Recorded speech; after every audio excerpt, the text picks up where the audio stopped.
থেকে আমার জুতো নিয়ে পালালো গাইস, আমার জুতো নিয়ে আজ পালালো। বাজার থেকে বাড়ি ফেরার পথে দেখছি কিছু ছেলে আম পাড়ছে এই আম বাগানে। আর এসব দেখেই মনে পড়ে গেল আমার সেই ছোটবেলার কথা। আমিও এই ভোর দুপুরে আমার সাঙ্গপাঙ্গদের নিয়ে চলে আসতাম আম পাড়তে। আর এই বাগানটাতেই আসতাম কারণ এখানে একসাথে ৬-৭টা আম গাছ আছে। আর এখানে প্রচুর আম ধরতো, পুরো ঝরিয়েই ফেলতাম আমরাই। ছোট ছোট ছেলেগুলোও এখন সেই ভূমিকাটা পালন করছে।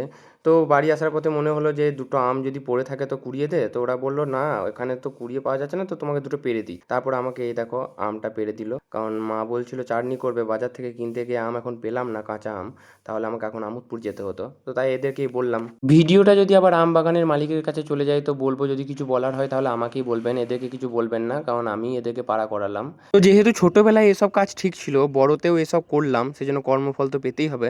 বাট কর্মফলটা এত তাড়াতাড়ি পাবো ভাবিনি, একবার দেখে নাও। আমার কিন্তু গাইস খুব ভয় লাগছে, এই হনুগুলো এইখান থেকে আমার জুতো নিয়ে পালালো গাইস, আমার জুতো নিয়ে পালালো। আমার ওইখানে একটা জুতো ছিল, আমার আর একটা জুতো নিয়ে পালালো। হায় ভগবান,